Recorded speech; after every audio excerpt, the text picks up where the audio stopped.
तो पिछले एपिसोड में बेई ने यू हाओ को हील करने के लिए कोई पिल दिया था, जिसके बाद अगले सीन में हम देखते हैं कि यू हाओ के बॉडी के ऊपर कोई कीचड़ लगा हुआ होता है, जिसके बारे में उसे तो वैसे कोई भी अंदाजा नहीं होता। जबकि उसके आसपास वाले सभी लोग इस बात से काफी परेशान हो गए थे, क्योंकि असल में उसके बॉडी के अंदर से बहुत ही खराब स्मेल आ रही थी। अब इस बात के वजह से वे सभी काफी परेशान हो गए होते हैं, जिसके बाद इनके आवाज को सुनकर यू हाओ की नींद खुलती है और फिर उसे पता चलता है कि उसके बॉडी से तो कोई बैड स्मेल आ रही है, लेकिन असल में उसे कुछ भी पता नहीं था कि आखिरकार उसके साथ में क्या हुआ है। और इसी के साथ वो देखता है कि वांग भी यहाँ से गायब हो गया है। लेकिन अब यू हाओ भी इस स्मेल के वजह से काफी परेशान हो गया था और वो तुरंत इसे छुटकारा पाने के लिए जाकर नहाता है। लेकिन अभी भी इसके क्लास के शुरू होने में कुछ टाइम बचा हुआ था, इसलिए यू हाओ यहाँ पर कल्टीवेशन प्रैक्टिस करने लगता है, जिसके दौरान वो नोटिस करता है कि अब उसके मेरिडियंस पहले से ज्यादा ओपन हो गए हैं और इसके अलावा इसमें के वे पार्ट जो कि पहले से क्लोज हो गए थे वे अब पहले के मुकाबले चौड़े हो गए हैं। अब इसके बारे में जानकर यू हाओ भी काफी खुश हो गया था और फिर कहता है कि अब तो पर्पल डीमन आई भी माइक्रो लेवल में एंटर कर गया है। इसके बाद वो सोचने लगता है कि क्या मैं सोते हुए भी अपने कल्टीवेशन को ग्रो कर सकता हूँ। तभी इसी वक्त इसे देखने के लिए वांग भी यहाँ पर आ जाता है, जिसे देख यू हाओ से पूछता है कि आखिरकार मेरे साथ में यहाँ पर क्या हुआ था, क्योंकि मैं जब सोकर उठा तो मेरे पूरे बॉडी के ऊपर डर्ट लगा हुआ था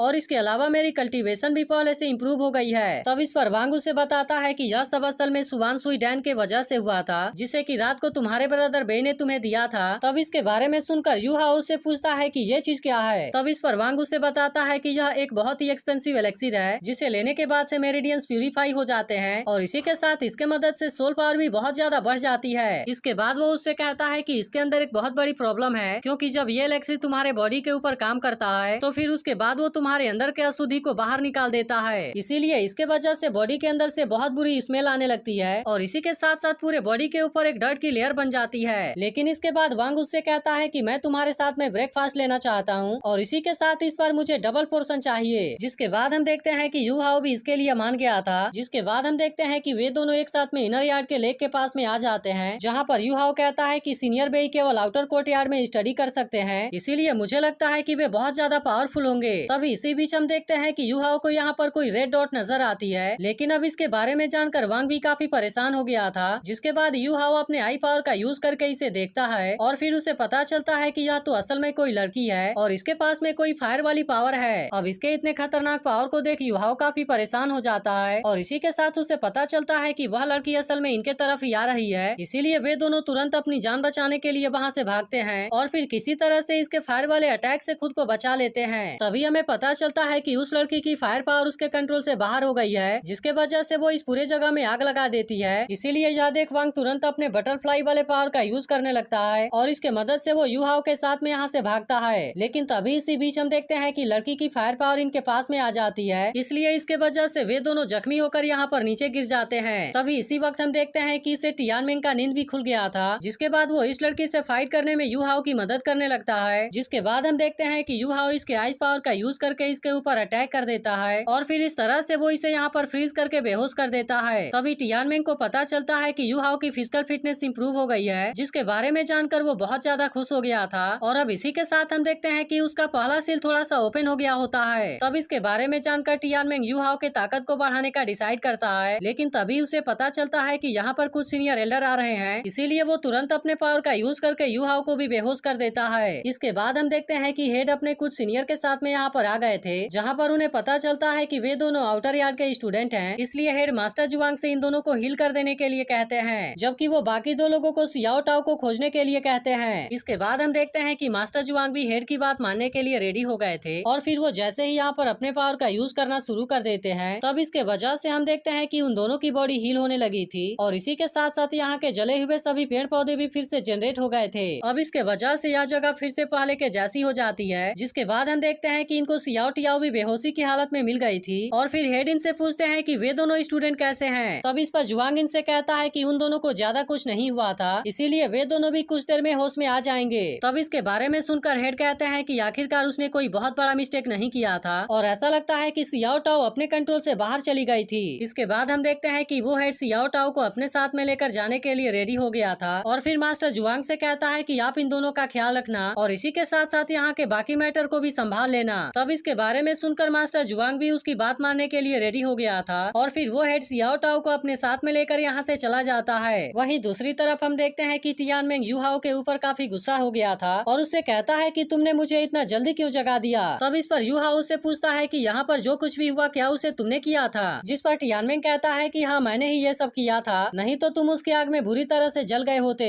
इसके बाद वो इसे बताता है कि उस लड़की के पास में डिवाइन बीस्ट वाले फिनिक्स की फायर पावर है, नहीं तो फिर मैंने उसे एक झटके में मार दिया होता। लेकिन इसके बाद वो यू हाउ के बढ़े हुए फिजिकल क्वालिटी को देख काफी खुश हो गया होता है और इसे बताता है कि तुम्हारे बॉडी का फर्स्ट सील थोड़ा सा ओपन हो गया है। तब इसके बारे में जानकर यू हाउ भी काफी खुश हो गया था। जिसके बाद टियानमेंग उससे कहता है कि मैंने अभी अपने सोर्स पावर का यूज किया था, जिसके वजह से मुझे अभी से फिर से रिकवर करने में 1 साल का टाइम लगेगा और इसीलिए मैं चाहता हूँ कि तुम पूरी तरह से केयरफुल रहो। तब इसके बारे में सुनकर यू हाउ इसकी बात मानने के लिए रेडी हो गया था, जबकि टियानमेंग फिर से सोने के लिए चला जाता है। इसके बाद अगले सीन में हम सियाओ टाओ को देखते हैं, जो कि अभी तक भी बेहोशी की हालत में थी और इसके अलावा उसे यू हाउ के साथ में किए हुए फाइट के बारे में याद आ रहा था, जहाँ पर यू हाउ ने अपने आइस पावर का यूज करके इसे पूरी तरह से फ्रीज कर दिया था। अब इसके तुरंत बाद इसको यहाँ पर होश आ जाता है और फिर वो हैरान होती है कि उसके बॉडी से फायर कहाँ पर चली गई। तब इस पर हेड उससे कहता है कि तुम्हारी बॉडी के इविल फायर को सप्रेस नहीं किया जा सकता, लेकिन आखिरकार तुमने इसके बारे में पहले हमें क्यों नहीं बताया। जिसके बाद हम देखते हैं कि सियाओ टाओ भी इस बात से उदास हो गई थी और फिर हेड से कहती है मुझे पता नहीं था कि यह चीज इतनी ज्यादा सीरियस है। जिस पर हेड उसे बताता है कि तुम्हारे वजह से इस बार 2 स्टूडेंट की जान जाने वाली थी। तब इसके बारे में सुनकर सियाओ टाओ भी काफी रोने लगती है, क्योंकि उसे लगा था कि वो अपने बॉडी के इविल फायर को कंट्रोल कर पाएगी, लेकिन असल में वो इसमें पूरी तरह से फेल हो गई। तब इस पर हेड कहता है कि जैसे जैसे तुम इसे सप्रेस करने की कोशिश करोगी तब उस तरह से उसके बाद यह उतना ही ज्यादा पावरफुल होता जाएगा। यह सुनकर सियाओ टाओ पूछती है कि आखिरकार मेरे इविल फायर को किस तरह से सप्रेस किया जा सकता है। जिस पर हेड कहता है कि इसके लिए एक्सट्रीम आइस एट्रीब्यूट की जरूरत पड़ेगी, क्योंकि यह चीज तुम्हारे फिनिक्स वाले इविल फायर से बहुत ज्यादा पावरफुल है। तब इस पर सियाओ टाओ कहती है कि ऐसा तो कोई स्कूल में मिल पाना नामुमकिन है, क्योंकि मुझे ऐसा नहीं लगता कि किसी के भी पास में एक्सट्रीम आइस वाला मार्शल सोल होगा। तब इस पर हेड कहता है कि मैंने इसके बारे में पता लगाने के लिए अपने लोगों को भेजा है और फिर काफी चेक करने के बाद पता चला कि ऐसा किसी का होना इम्पॉसिबल है, क्योंकि यू हाउ तैंग क्लैन का स्पेशल स्टूडेंट है, जिसके साथ में एक ऑर्फन भी उसके रूममेट के रूप में रहता है, लेकिन असल में उन दोनों के पास में सोल्जर जितनी एबिलिटी नहीं है और इसीलिए यह बात मुझे काफी अजीब लगती है। वहीं दूसरी तरफ हम देखते हैं कि वांग और यू हाउ भी होश में आ गए थे, जहाँ पर मास्टर जुआंग उनसे कहता है कि यह एक्सीडेंट अचानक से हो गया, लेकिन मैं चाहता हूँ कि तुम इस बात को सीक्रेट ही रखना। और अब इतनी बात कहने के बाद वो यहाँ से चला जाता है। जिसके बाद हम देखते हैं कि उसने इन दोनों को गिफ्ट में कोई बॉक्स दिया था, जिसे ओपन करने पर पता चलता है कि इसके अंदर तो असल में सोल लाइफ पिल है, जिसे देखते ही वांग काफी खुश हो गया था। लेकिन हम देखते हैं कि यू हाउ को इस पिल के बारे में कुछ भी पता नहीं होता, इसीलिए वो वांग से पूछता है कि क्या यह चीज भी सुवान सुई पिल के जैसी है। तब इस पर वांग उसे बताता है कि तुमने बिल्कुल सही समझा और ये असल में उसी के जैसे सेम लेवल के हैं, लेकिन मैंने नहीं सोचा था कि वो ग्रैंडपा हमें इतनी एक्सपेंसिव चीज देंगे,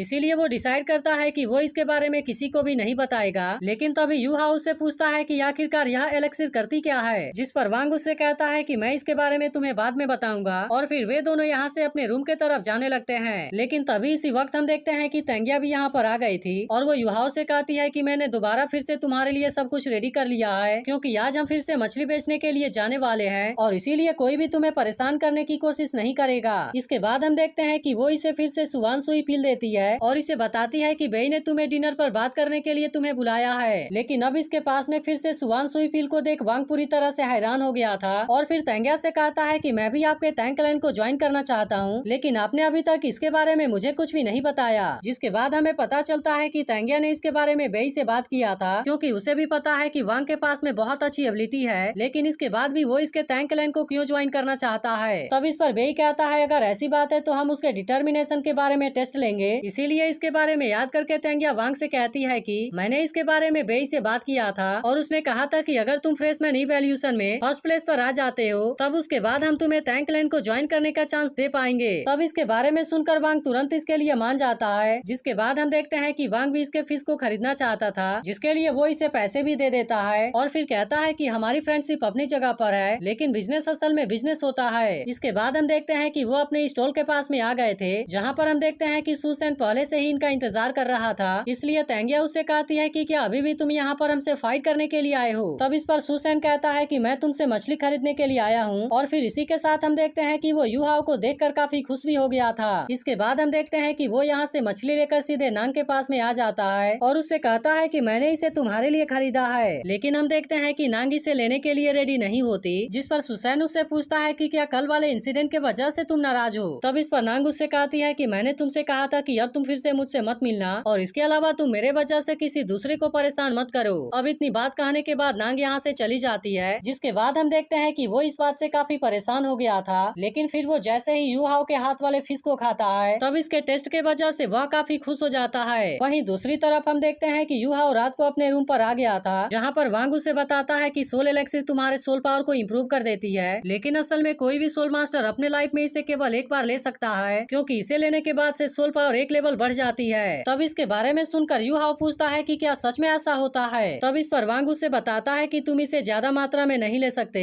नहीं तो फिर इसके वजह से फ्यूचर में तुम्हारे साथ में प्रॉब्लम हो जाएगी। इसके बाद हम देखते हैं कि उन दोनों ने इस पिल को ले लिया था, लेकिन अब इसी के साथ हम देखते हैं कि यू हाओ इसके लिए काफी मेहनत भी करने लगा था, क्योंकि वो किसी भी तरह से अपने फिजिकल फिटनेस को सुधारना चाहता है। जिसके दौरान हम देखते हैं कि टीचर भी इसके हार्डवर्क को नोटिस कर रही थी और इस बात से वो इससे काफी इम्प्रेस भी हो गई होती है, क्योंकि असल में यू हाओ सच में इसके लिए काफी मेहनत कर रहा था और वो अपने प्रैक्टिस के लिए बारिश की भी चिंता नहीं करता। अब इसी तरह से हम देखते हैं कि यहाँ पर कुछ समय बीत जाता है, इसीलिए टीचर इनसे कहती है कि अब तुम्हारे फर्स्ट इवैल्यूएशन का टाइम आ गया है। इसीलिए वो इनसे बताती है कि एक टीम के अंदर 3 लोग रहते हैं, लेकिन असल में उसमें स्टॉर्म अटैक ब्रांच से केवल एक सोल मास्टर रह सकता है। इसी के साथ वो इनसे बताती है कि वैसे तो यहाँ पर 300 टीम तैयार होगी, लेकिन असल में उसमें से केवल 150 टीम ही यहाँ पर रहेगी। इसके बाद हम देखते हैं कि वो इनसे अपने ट्रेनिंग डायरेक्शन के बारे में लिखने के लिए कहती है और फिर वे सभी लोग बिल्कुल ऐसा ही करते हैं। जिसके दौरान हम देखते हैं कि इसमें से एक लड़की वांग की तरफ देखकर मुस्कुरा रही थी। इसके बाद हम देखते हैं कि वो टीचर बाकी लोगों को यहाँ से भेज देती है, लेकिन वो यू हाओ, वांग और उस लड़की को यहाँ पर रोक लेती है, क्योंकि असल में उन तीनों ने पहले वाले ऑप्शन के ऊपर टिक किया था। इसीलिए वो इनसे पूछती है कि क्या तुम तीनों ने इसे जानबूझकर किया है। तो अगर एक्सप्लेनेशन अच्छी लगी हो तो वीडियो को लाइक जरूर कर देना, और अगर आप इसके अगले एपिसोड के लिए एक्साइटेड हो तो कमेंट करके जरूर बताना।